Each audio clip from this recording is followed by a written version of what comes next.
Troubled times have come to the magical land of Narnia. Gone are the days of freedom and peace. But is there anyone out there who can restore Narnia's glorious past?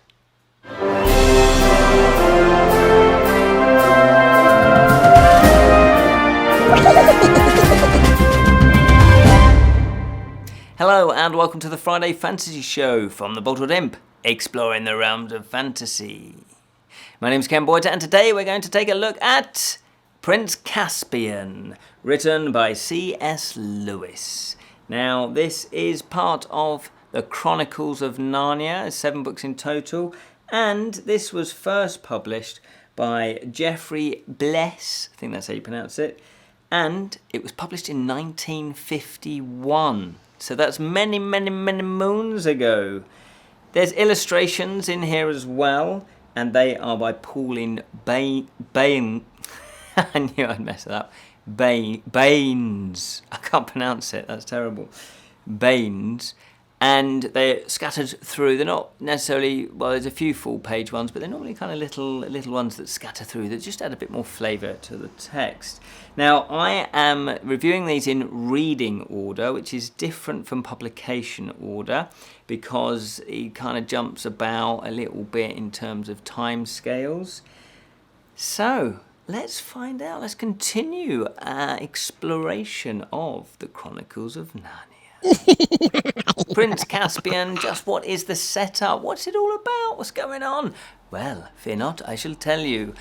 Whilst standing on a railway station in England, somewhere in England, brothers and sisters Peter, Susan, Edmund and Lucy, yes, you might recognise those names, they are the characters that were in The Lion, the Witch and the Wardrobe, they're magically whisked away to a beach near an old and ruined castle. And it transpires that 1,300 years have passed. It's later than they were originally there. Yes, it is. After some investigating, they do work out that this is indeed Narnia and that they were once here. But the castle in which they, I don't want to give too many spoilers away, but which they kind of lived, yeah, it's all in ruins. It's all gone to rack and ruins. It's all overgrown and there's creatures scurrying about. The bricks have not been looked after. It's a bit of a ruin. So what's happened? So they work out a long time has passed. Whereas in our world on Earth, not too many years have passed. So we do know there's a bit of a time difference between the land of Narnia and our own time. And whilst exploring, they intervene. They rescue a dwarf named Trumpkin. Yeah, that is a dwarf's name. And he tells of an invasion that took place of the, and I've written this down, the Telmarines. I think that's how you pronounce it. I'm terrible with names. As you know, the Telmarines, who have taken over. They've taken over Narnia. And they aren't kind of, they're not your nice, friendly invaders. No. They're kind of suppressing things. They're, it's a difficult place to live now. There's slavery, your freedoms aren't what they were. And so the children, they declare that they're going to help. They're going to help rid Narnia of these invaders. And is there somebody that could be the rightful king or queen? Yes, step forward, Prince Caspian. He is the rightful heir to Narnia. So they decide that they're going to give their support there where they can. Now I'm not going to tell you exactly how they got into Narnia because that's a bit of a plot spoiler. It was nice to kind of, see how the story unfolds because it's not clear how they get whisked in. Whereas, presumably you've read The Lion, the Witch and the Wardrobe. Bit of a plot spoiler. It's kind of, most people know this. The portal is a portal and they go through a wardrobe. But in this it's slightly different. There are many themes that run through this book, some of which I've highlighted here. Civil War. Now to me, Civil War, that is the main theme because instantly you've got two sides. There's an invader, but they kind of are, they are of the world. So it's kind of civil war in Narnia.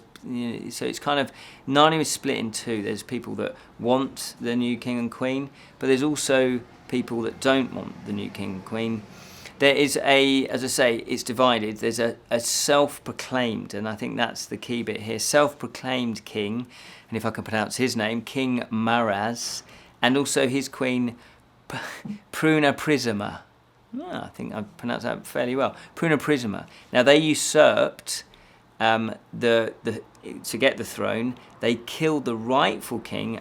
So if you buy into the whole king, queen, monarch thing, it's all to do with heirs, isn't it? And to do with legitimate bloodlines. And this bloodline, the rightful king of Narnia, is King Caspian the Ninth. But he was killed by the usurpers. So his son, Caspian, was tolerated by the new king, the one that murdered the old king, until they had a son of their own.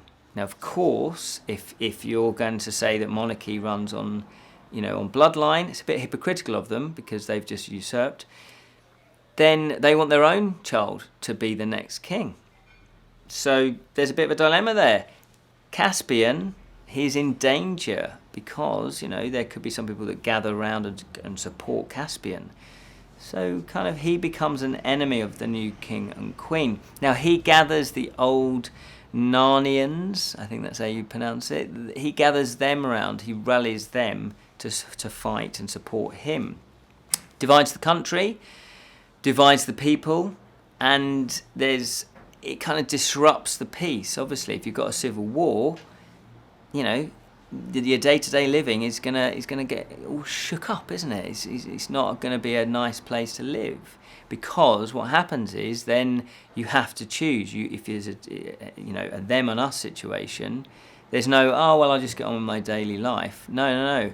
People are going to accuse you of supporting the other side. So if you don't declare one way or the other, and that can be quite dangerous for everyday people who aren't really, there'll be people that don't really want to get involved, but they have to.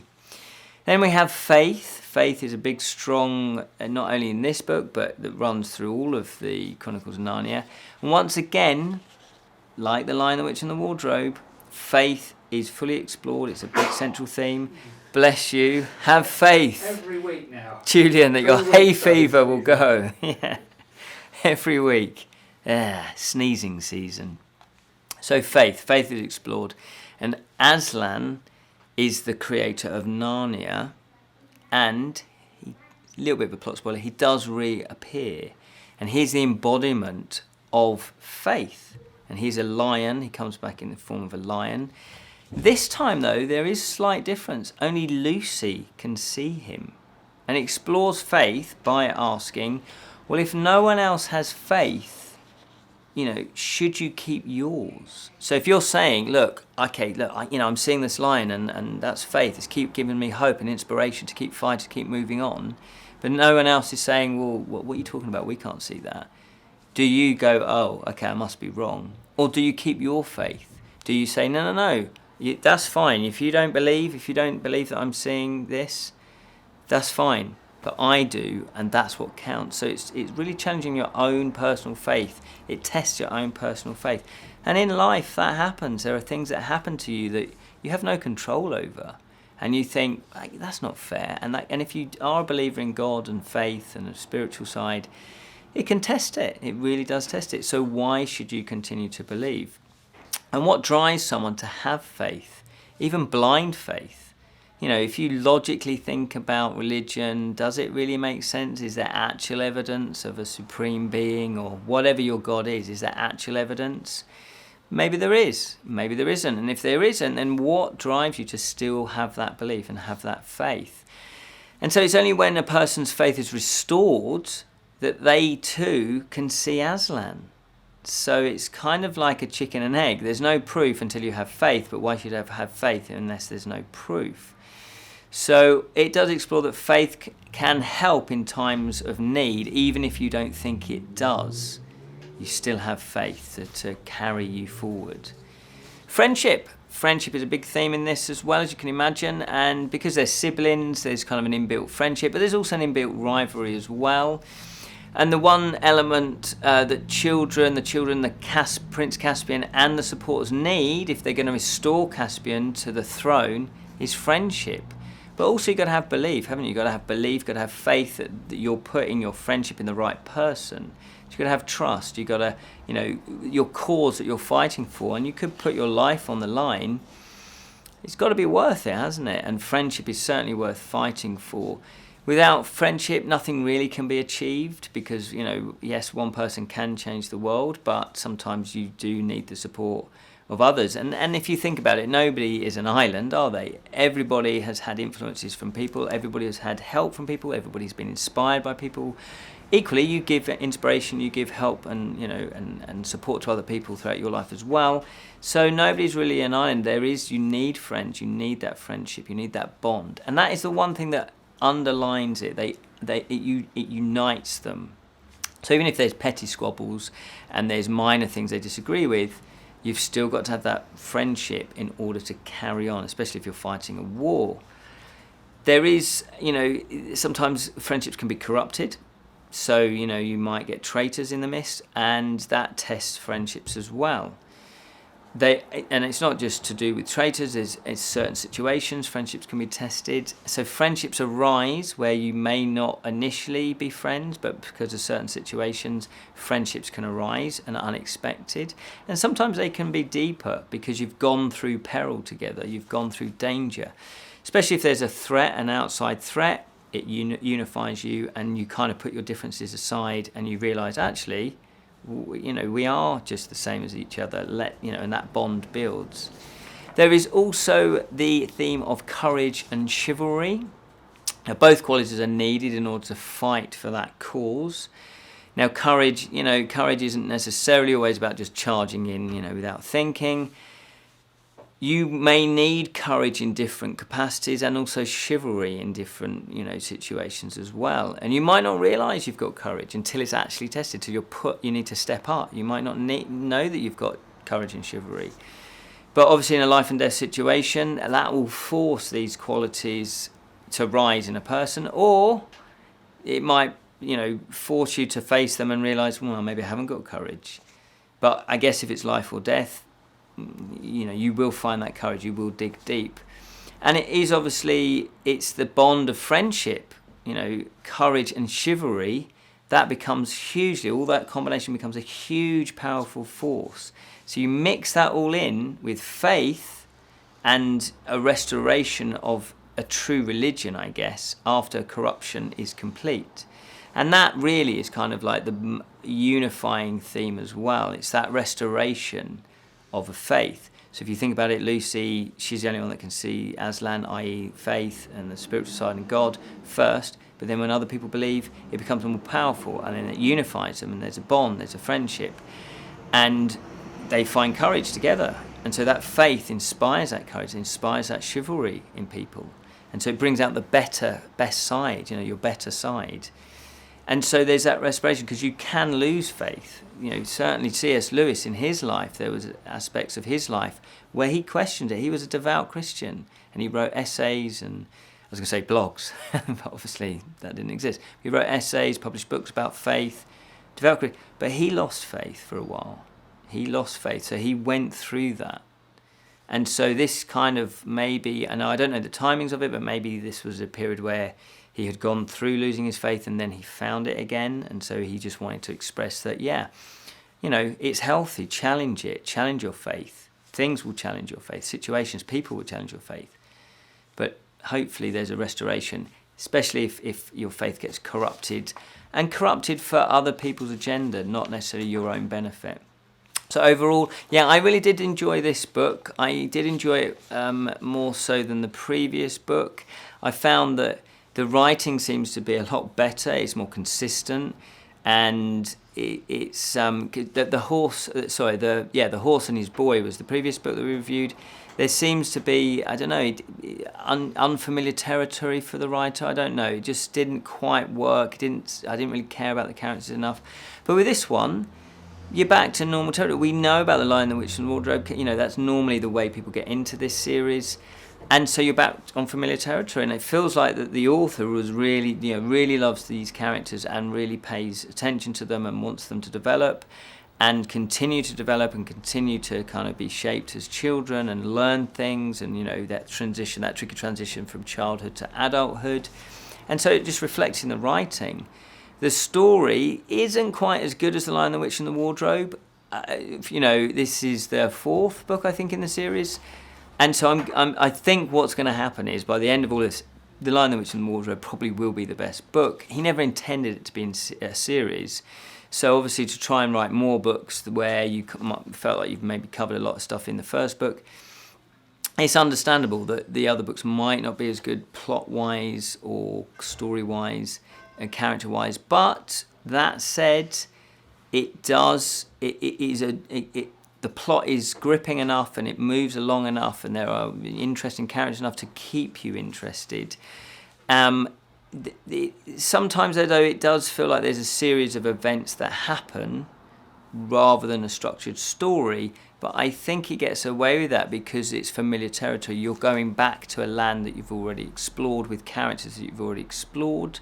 Some of the other books don't actually take place in Narnia, whereas, oh good, yeah, we're back in Narnia. And it's characters that you know and love and want to win. So I think that is enough to push through. There is enough new stuff and enough new characters. I do wish that Prince Caspian kind of developed a little bit more. I don't think Prince Caspian sort of really does enough for me anyway. But it is enjoyable. It is enjoyable. It certainly was a more enjoyable book than the previous one. And I do still want to know what happens. There's 3 other books, I believe, left in the series. I kind of do want to push on. I want to find out more about the world of Narnia. The actual world building isn't as strong. If you compare, a lot of people compare, because they were friends, they knew each other, Tolkien and Lewis. Tolkien really knew how to build worlds and languages. That was his strength in that respect. Lewis doesn't really concentrate on that, and I think maybe it would benefit more if we knew a bit more about the world. There's a bit more that we could explore. But that said, it is an enjoyable read. There we go, Prince Caspian. I would recommend it, yes. Prince Caspian, yes. It is another book in the Chronicles of Narnia. Hopefully you have found that helpful. Next book is The Voyage of the Dawn Treader. Oh, yes. Now, I'm very intrigued by that one because I have heard of it, and I've heard of the other ones, but this one, I don't know. It sounds like, going on a voyage, going on a quest. What will it be? Where will it take us? Who knows? But I do know that if you check out all of our other 440 episodes on our YouTube channel, you'll have explored a lot of the fantasy genre. We've got various different playlists. We've got Talisman playlist. We've got fantasy books playlist. We've got fantasy film playlist. We've got fantasy... what else do we do? Oh yeah, there's a How to Write Fantasy. I wrote a book called The Legends of Grimm and Ironblood, and I kind of documented what I found, hints and tips, and I kind of thought it'd be nice to pass them on to you. We've got Imp extras as well. We've got unboxings. We've got little Imp chats. We've got interviews. There's a whole host of stuff, so check it out. We've also got a website. If you go to thebottledimp.com. We've got a whole host of stuff up there as well. We've got a Facebook group, which is the Bottled Imp Fellowship. So go onto Facebook, search for that, click the join button, we'll add you in. We also have Twitter account where we put out stuff as well, so you can follow us on that. So if you enjoy fantasy, why not tell your friends? Spread the word of the Imp. Until next time, remember to keep it unreal, especially if you're a prince.